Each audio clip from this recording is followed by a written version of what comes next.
야고보는 하나님을 믿는 사람들이 자신의 믿음을 행함으로 나타낼 수 있다, 행함으로 증명할 수 있다라고 했습니다. 그 행함의 첫 번째 증명이 무엇이냐면 언어였습니다.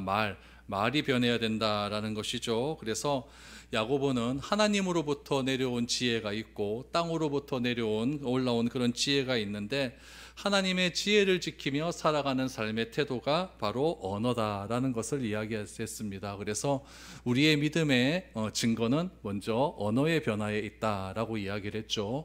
오늘은 두 번째 증거입니다. 두 번째 증거는 무엇이냐면은 관계의 문제입니다. 우리가 믿음으로 행하는 삶의 두 번째 증거는 관계. 그 관계를 어떻게 우리가 실천하며 살아가야 되는가에 대해서 한번 살펴보도록 하겠습니다. 1절 보시죠. 너희 중에 싸움이 어디로부터 다툼이 어디로부터 나느냐? 너희 지체 중에서 싸우는 정욕으로부터 나는 것이 아니냐라고 말합니다. 야고보는 지금 당시 흩어져 있는 유대인 성도들이 경험하는 여러 가지 문제의 주된 원인이 무엇이라고 이야기했냐면은 자기 욕심에 미혹되기 때문이다라고 이야기를 했죠. 그래서 욕심이 죄를 낳고 죄가 사망을 낳는다라고 경고를 했습니다. 이런 경고가 유대인 성도들이 하나님의 나라의 가치를 따라가지 않고 세상의 가치, 그 당시에 로마의 가치를 따라가고 있기 때문에 예수를 믿는다고 하면서 로마 사람들과 별 다를 것이 없다라고 이렇게 경욕을 하고 있는 것이죠. 오늘 1절에 보니까 다툼, 싸움, 정욕 이런 것들이 나오는데, 다툼은 말싸움입니다. 말싸움을 다툼이라고 얘기했고, 싸움은 물리적인 싸움입니다. 그러니까 주먹을 휘두르는 이야기죠. 정욕이라고 하는 것은 광범위한 욕심을 이야기하는 것이죠. 그러니까 말싸움으로 시작되는 게 물리적인 싸움으로 다투어지고, 그런 말싸움과 물리적 싸움의 가장 근본적인 이유는 정욕이다라고 야고보는 일단 진단을 하고 있는 것이죠. 야고보가 그럼 왜 이렇게 교회에서 일어나는 상황을 이렇게 진단하고 있을까? 그 당시에는 땅의 가치로 대비되는 로마의 가치가 있었습니다. 로마의 권세와 부유함이 굉장히 크게 다가올 때였죠. 그래서 이 로마의 권세와 부유함을 굉장히 많은 사람들이 사모했는데, 당시의 교회 안에 누가 있었느냐? 유대계 그리스도인들이 있는 거예요. 그러니까 이스라엘 사람이면서 예수를 믿은 사람들. 그러니까 이 사람들은 어떤 사람들이었냐면은 하나님을 믿는 유대교를 믿는 사람들이었어요. 예수님을 인정하지 않는 사람. 그런 사람들이 복음을 받아들여서 이제 교회에 나와서 예수를 그리스도로 시인하는 사람들, 그런 사람들 유대계 그리스도인이라고 이야기를 했습니다. 근데 이 유대계 그리스도인들은 보편적으로 보면 다 기득권자들입니다. 사회의 높은 지위를 차지한 그런 사람들이었기 때문에 그 사람들이 예수를 믿기 전에 유대교에 있을 때는 보통 어떻게 했느냐? 거기로 막 권력이 많이 있었고 부유함도 있었고 세속적 가치가 굉장히 많았다라는 이야기예요.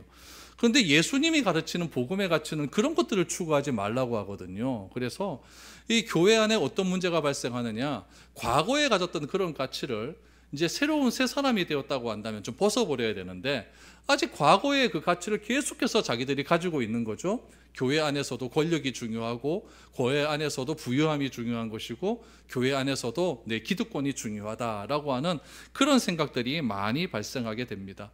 근데 여러분, 우리 성경을 읽다 보면 사도행전에 나타난 초대교회의 모습은 전혀 그런 모습이 아니었거든요. 오순절에 성령이 임하고 난 다음에 이제 예루살렘에 교회가 탄생하지 않았습니까? 그 초대교회의 여러분 대표적인 모습이 어떤 모습이었어요?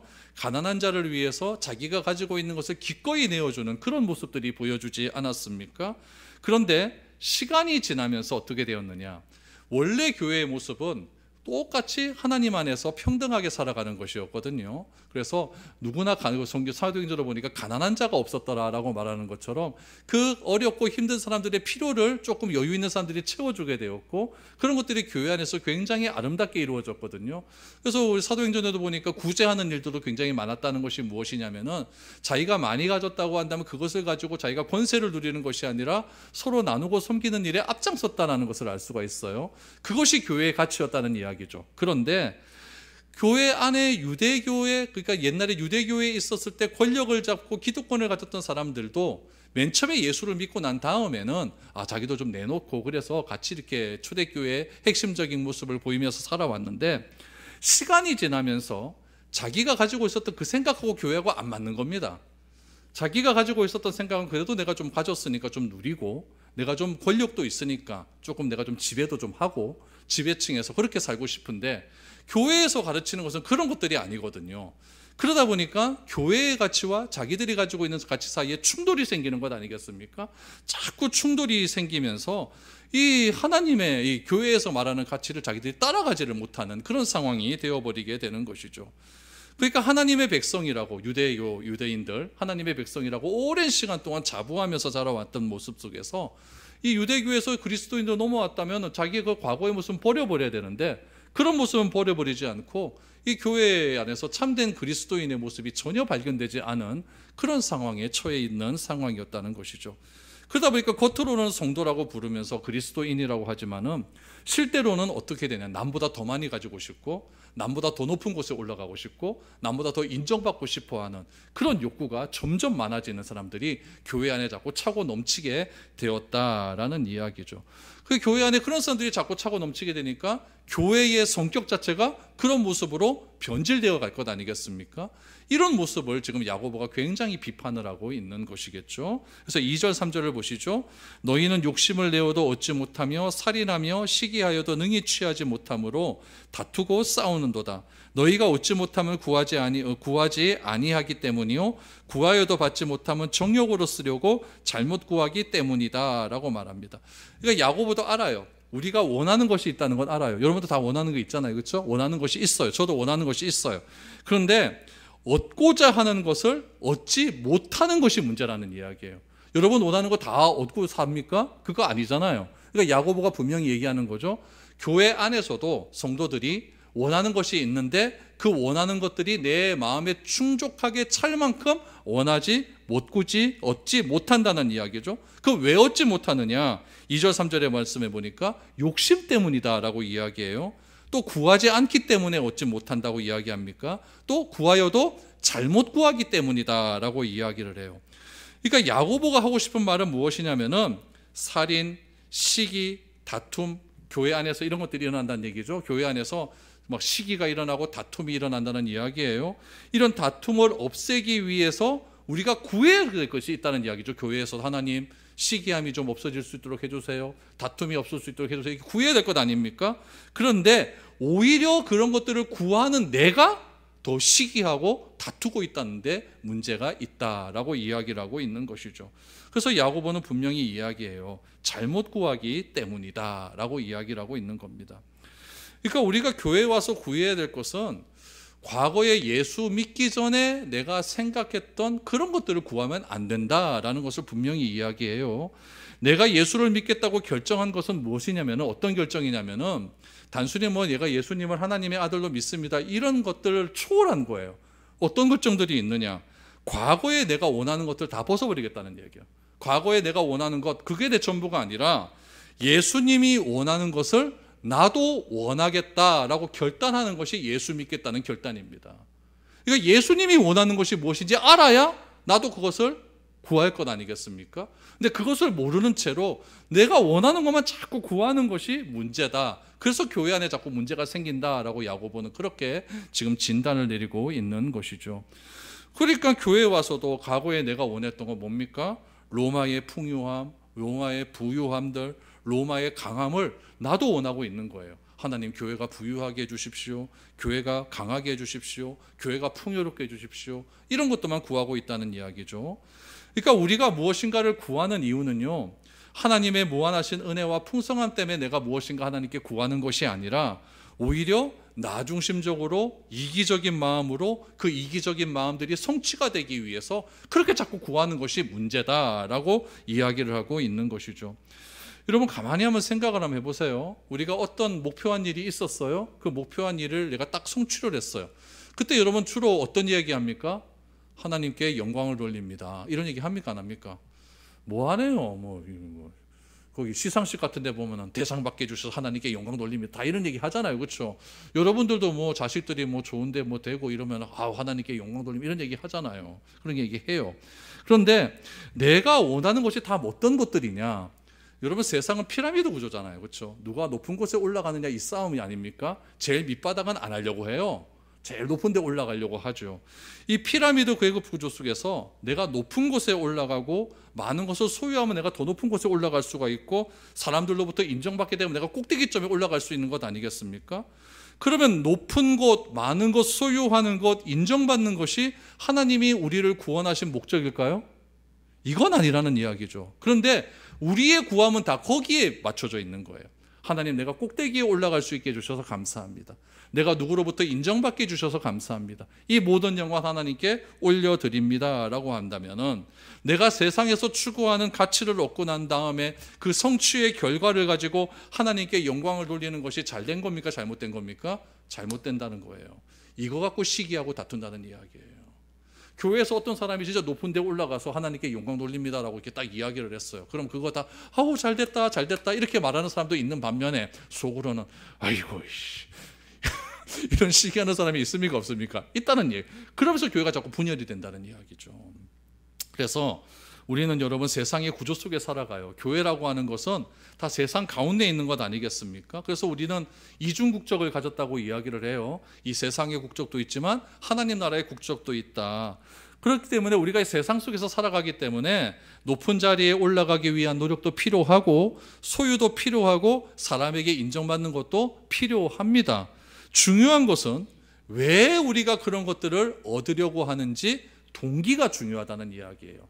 근데 그 동기를 오늘 성경에 보니까 뭐라고 이야기하냐면은 정욕으로 쓰려고 잘못 구하고 있다라고 그렇게 정리를 하고 있습니다. 여기서 여러분 정욕으로 쓰려고 하는 말에 좀 집중을 하셔야 돼요. 쓰려고. 요 쓰려고 하는 요 단어가 어디에도 사용되냐면은 우리 누가복음 15장에 보면 탕자가 나오잖아요. 집 나간 둘째 아들. 둘째 아들이 아버지로 받은 유산을 허랑방탕하게 썼다라고 하는 표현이 나오거든요. 그때 허랑방탕하게 썼다라고 하는 그 쓰다와 정욕으로 쓰려고 하던 요 쓰다가 똑같은 단어를 씁니다. 그러니까 내가 정욕으로 쓰려고라고 하는 것은 무엇이냐면은 내가 그동안 구했던 모든 것들을 다 세상적 가치와 세상적 즐거움에 허랑방탕하게 쓰기 위해서 내가 그런 것들을 구하고 있다라고 야고보는 진단을 하고 있는 거예요. 그러면 그런 것들을 구해서 그런 것들을 얻은 사람, 뭐 열심히 노력해서 얻을 수 있는 것 아니겠습니까? 얻은 사람을 그 사람들은 교회 주변의 사람들이 시기하고 질투하다가 결국에는 다툼에까지 이르게 되는 것이다 라고 야고보는 이야기하고 있는 것이죠. 그러니까 그 당시에 로마의 사람들이 다양하게 자기를 위해서 원하는 것이 있었는데 그런 모든 것들은 다 정욕으로 쓰기 위함인데 그런 원함이 다 교회로 들어왔다는 이야기예요. 그러니까 교회하고 세상하고 구분이 없어지는 거예요. 그래서 그런 원함이 교회에서도 일어나고 있기 때문에 여러분 잘못되었다라고 이야기하는 거죠. 여러분 구원이라고 하는 것은 무엇이냐면은 세상이 원하는 것에서 벗어나는 게 구원이에요. 그런데 이 구원의 길을 내가 얻었다고 하면서도 세상이 원하는 것을 버리지 못하고 있다면 그것이 어떻게 구원받은 자의 증거겠느냐? 야고보는 이렇게 이야기하는 것이죠. 그러니까 그 죄악에서 벗어나는 것, 세상의 가치에서 벗어나는 것이 구원이라고 한다면 내가 원하는 것도 거기서 벗어나야 된다. 중요한 것은 내가 왜 그런 것들을 원하느냐? 동기가 중요하다라고 이야기를 하고 있는 것이죠. 그래서 야고보는요, 세상의 가치와 교회의 가치가 충돌하는 이유를 오늘 본문에서 이야기하고 있습니다. 우리도 가만히 한번 생각해 봐야 돼요. 나는 예수를 믿는다고 하는데 내가 믿는 그 믿음이 세상의 가치하고 자꾸 충돌이 된다? 자꾸 내가 그것을 원하고 있다? 그럼 왜 그럴까? 그 이유가 있을 것 아닙니까? 그 이유를 오늘 본문에서 한번 찾아봤으면 좋겠습니다. 첫 번째 이유가 무엇이냐? 하나님을 향한 적대감이다 라고 이야기해요. 하나님을 향한 적대감. 4절 5절입니다. 가늠한 여인들아 세상과 벗된 것이 하나님과 원수됨을 알지 못하느냐? 그런즉 누구든지 세상과 벗이 되고자 하는 자는 스스로 하나님과 원수되는 것이니라. 너희는 하나님이 우리 속에 거하게 하신 성령이 시기하기까지 사모한다 하신 말씀을 헛된 줄로 생각하느냐라고 말합니다. 여기서 가늠한 여인들아 라고 하는 것은 그냥 관용어적인 용법이겠죠. 그냥 하나님을 믿는다고 하면서도 하나님보다 다른 것을 사랑하는 대상을 가늠한 연인 이렇게 부르고 있어요. 그래서 예레미야 3장 8절에도 보면은 이렇게 나옵니다. 내게 배역한 이스라엘이 간음을 행하였으므로 내가 그를 내쫓고 그에게 이혼서까지 주었으되 그의 반역한 자매 유다가 두려워하지 아니하고 자기도 가서 행음함을 내가 보았노라 라고 말합니다. 그러니까 하나님의 선택을 받은 이스라엘 백성들이 하나님만 섬겨야 되는데 오히려 가나안의 잘못된 우상을 섬기는 것을 뭐라고 이야기합니까? 이스라엘이 간음했다라고 이야기합니다. 그래서 하나님이 이스라엘에게 뭘 줬다고 합니까? 이혼 증서를 줘버렸다고 했잖아요. 이혼 증서를 줘버려도 반역한 자매 유다가 두려워하지 않는다. 유다는 반역한 자였다라고 이야기를 하고 있는 것이죠. 그래서 그렇게 하나님을 것을 귀하게 여기고 하나님만을 위해서 살아가야 되는데 과거의 세상에서 추구한 것과 단절해야 되는데 그렇게 하지 못한 삶을 간음했다라고 이야기를 하는 것이죠. 예수님도 이것에 대해서 어떻게 표현했냐면은 절대 하나님과 세상의 가치를 겸하여 섬길 수 없다라고 말씀을 하셨습니다. 마태복음 6장 4절 24절을 보십시오. 한 사람이 두 주인을 섬기지 못할 것이니 혹 이를 미워하고 저를 사랑하거나 혹 이를 중히 여기고 저를 경히 여김이라. 너희가 하나님과 재물을 겸하여 섬기지 못하느니라 라고 말합니다. 그러니까 여기 24절에서도 분명히 얘기했죠.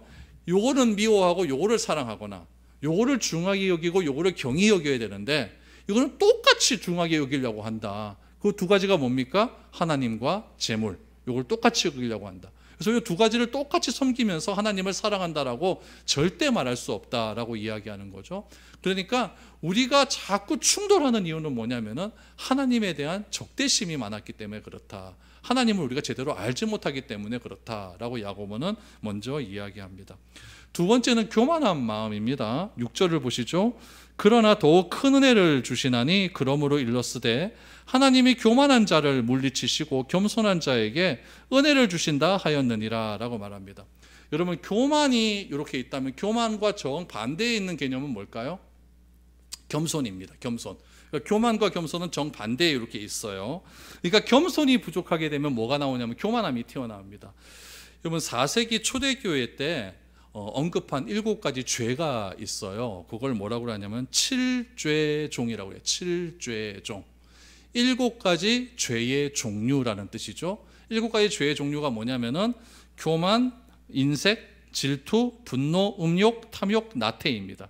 이것이 7가지 죄인데 그 7가지 죄의 반대되는 개념을 뭐라고 하냐면은 7주선이라고 해요. 하나님이 주신 7가지 선. 이게 뭐냐면은 겸손, 자선, 친절, 인내, 순결, 절제, 금연입니다. 근데 이거를 짝을 지어 보셔야 돼요. 짝을 지어. 겸손은 교회에서 제일 필요한 거예요. 그러면 7죄종은 뭘까요? 7가지는 죄는 죄에서 없어야 되는 거죠. 그러니까 7가지 요 선은요 교회에서 꼭 필요한 거예요. 근데 7가지의 선이 부족하면은 7가지의 죄악이 나타납니다. 보시면 겸손이 부족하면 뭐가 나타나요? 교만함이 나타나요. 여기도 보니까 두 번째가 자선, 내가 남에게 베푸는 삶이죠. 자선이 부족하면 뭐가 나타난다고요? 인색함이 나타나는 거예요. 또한 친절함이 부족하면요 질투가 나타나게 되는 거고, 또 인내가 부족하면 분노가 나타나는 거고, 순결이 부족하면은 음욕이 나타나는 거고, 절제가 부족하면 탐욕이 나타나는 거고, 근면함, 부지런함이 부족하면 나태함이 나타난다는 거예요. 이게 여러분 초대교회를 나타내는 굉장히 중요한 개념이었습니다. 그래서 4세기 교회 때 이런 것들은 굉장히 중요하게 여겨서 4세기 교회 때는 여러분 우리 개신교나 뭐 이런 것들이 아니라 그냥 하나의 교회였거든요. 하나의 교회였는데 이 하나의 교회 전통을 그대로 로마 카톨릭에서 전통을 이어받습니다. 이어받아서 로마 카톨릭, 그러니까 성당이죠. 성당에서 이걸 아주 또 교리적으로 가르치고 있어요. 그래서 우리 개혁교회에서는 뭐 그런 것들은 가르치진 않지만 처음 교회를 출발할 때 이런 것들을 굉장히 중요하게 여겼다라고 하는 의미에서 교회가 가져야 되는 중요한 개념이라고 우리는 인식하고 있는 거예요. 그러면 야고보가 활동했던 시기는 1세기 때였는데, 그렇죠? 한 100년 이런 때였죠. 그런 때였는데 이게 4세기부터 정립화되었다고 한다면은 그 앞전에서도 교회에서 이런 일들이 어느 정도는 자리 잡고 있었다는 이야기예요.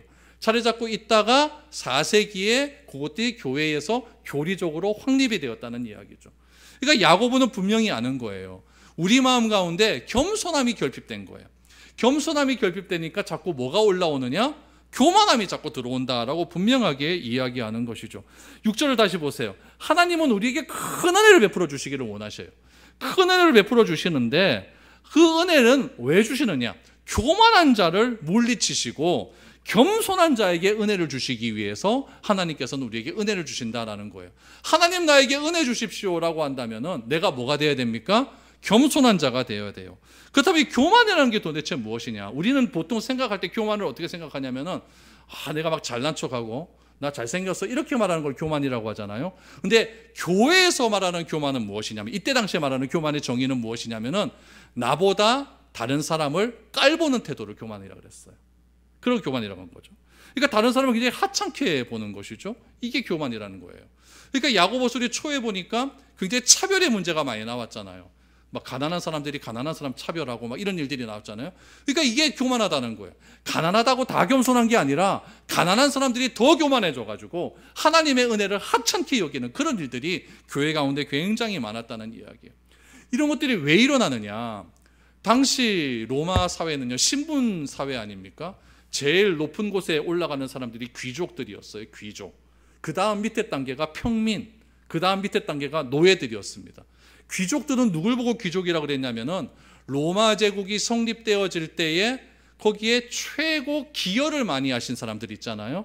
그런 사람들을 귀족이라고 그랬어요. 그래서 그 기여를 많이 한 모든 가문들은 귀족 가문으로 올라서 굉장히 대우를 많이 받았죠.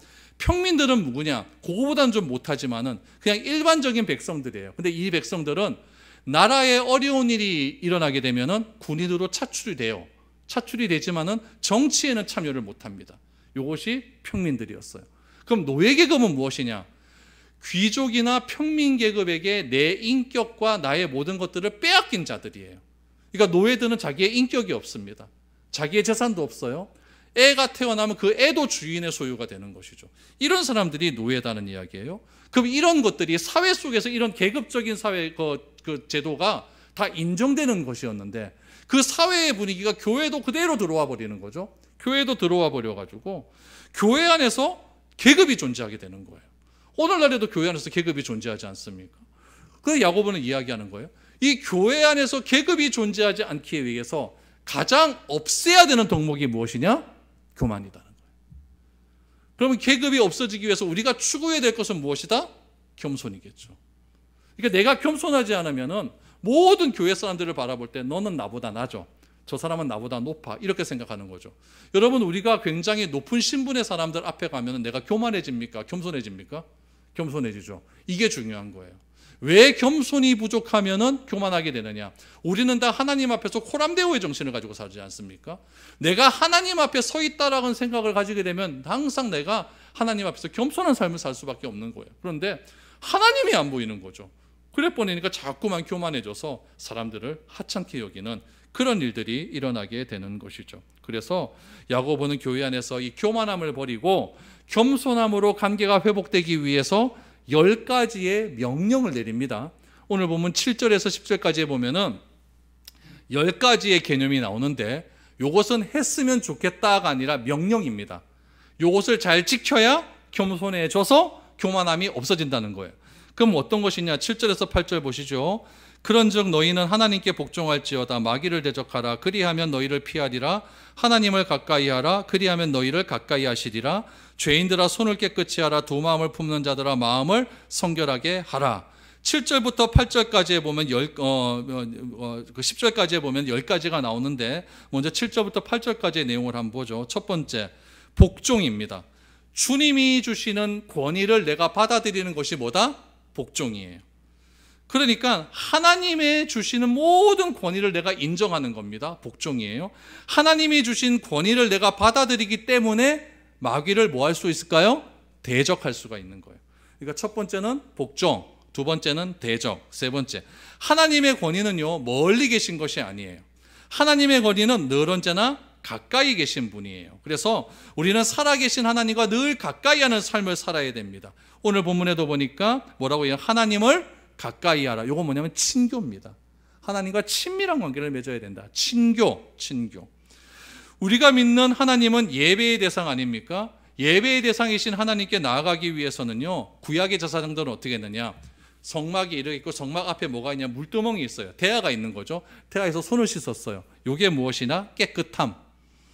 여기도 보니까 너희를 가까이 하라. 죄인들아 손을 깨끗이 하라. 깨끗함. 하나님께 나가기 위해서는 깨끗해야 된다. 깨끗함을 이야기하는 거죠. 야고보는 구약에 정통한 12지파 흩어진 유대인들에게 쓴 편지 아닙니까? 그러므로 유대인 관점에서 깨끗하다라고 하는 의미는 유대인들은 너무나 잘 알고 있는 거예요. 하나님께 나아가기 위해서 내가 거룩해져야 돼요. 거룩한 하나님께 나아가기 위해서 내가 뭘 해야 되느냐? 성결이에요. 성결. 오늘 8절에 보니까 성결을 뭐라고 이야기하냐면 두 마음을 품는 자들아. 요거는 의심입니다. 여러분 야고보서 초반에 보니까 두 마음을 품는 자들아 의심하지 말지어다 라고 나오거든요. 두 마음을 품는 건 의심이에요. 그런데 성결은 무엇이냐면은 한 가지 마음을 품는 거예요. 하나님만 바라보는 거죠. 그러니까 7절 8절에서 보니까 몇 가지가 나와요. 복종, 대적, 친교, 깨끗함, 성결 5가지가 나오죠. 9절을 보십시오. 슬퍼하며 애통하며 울지어다. 너희 웃음을 애통으로 너희 즐거움을 근심으로 바꿀지어다 라고 나와요. 6번째는 슬퍼함, 7번째는 애통, 8번째는 눈물입니다.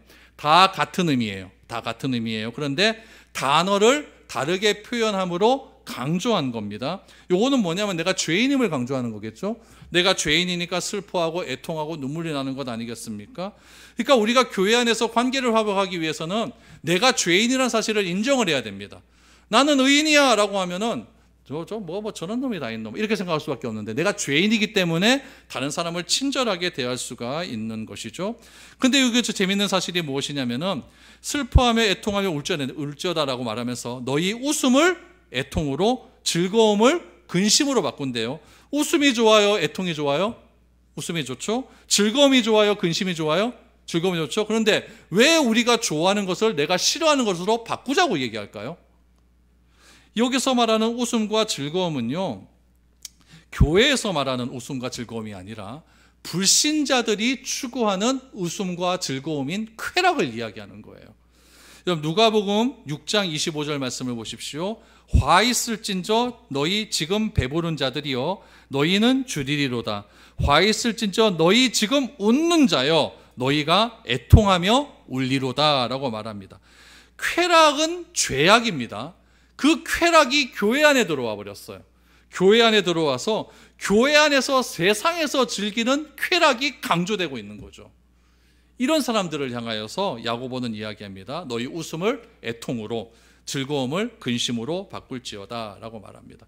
에레미야에 가볼까요? 5장 15절 16절에 보니까 우리의 마음에는 기쁨이 그치고 우리의 춤은 변하여 슬픔이 되어 싸우며 우리의 머리에서는 면류관이 떨어져 싸우니 오라 우리의 범죄 때문이다 라고 말합니다. 그러니까 에레미야는요 예루살렘이 멸망당하는 그런 것들을 보면서 시를 지었는데 그 백성들의 죄를 고백하면서 탄식하고 있는 거죠. 기쁨은 다 그쳤다. 춤이 변하여 슬픔이 될 것이다. 이렇게 이야기하고 있는 거죠. 마지막 9번째, 10번째는 무엇이냐면 겸손입니다. 10절 보시죠. 주 앞에서 낮추라. 그리하면 주께서 너희를 높이시리라. 겸손이 왜 중요하냐면요. 겸손이 구원의 출발점이기 때문에 그렇습니다. 산상수훈에서 심령이 가난한 자는 뭘 얻어요? 천국이 너희 것이다. 천국이 너희 것이다. 천국은 구원이거든요. 그러니까 내가 겸손하면은 구원을 얻게 된다라고 이야기를 하는 거죠. 그래서 교회를 교회되게 만드는 것은 겸손이다라고 이야기하고 있는 것이죠. 그래서 야고보는 이 10가지를 강조합니다. 복종, 대적, 친교, 깨끗함, 성결, 슬퍼함, 애통, 눈물, 근심, 겸손 10가지를 강조하는 거예요. 이 10가지가 교회의 관계를 회복하는 가장 중요한 덕목이다라고 이야기를 하고 있는 것이죠. 세상은 여러분 경쟁과 투쟁을 통해서 승리해야 살아남을 수 있다고 가르칩니다. 그러나 예수님을 통해서 선언된 하나님 나라는 그런 세계는 아니겠죠. 이웃과 함께하는 하나님 나라. 그래서 우리가 이웃과의 관계가 어떠냐는 굉장히 중요한 의미입니다. 교회 안에서의 차별과 시기와 질투가 사라질 수 있기를 바랍니다. 그래서 늘 언제나 겸손한 마음으로 하나님이 주시는 은혜를 마음껏 누리십시오. 누려가지고 그 은혜를 가지고 교만함을 버리고 겸손함으로 하나님 나라를 아름답게 경험해 나아갈 수 있는 저와 여러분들의 삶이 될 수 있기를 축복드립니다.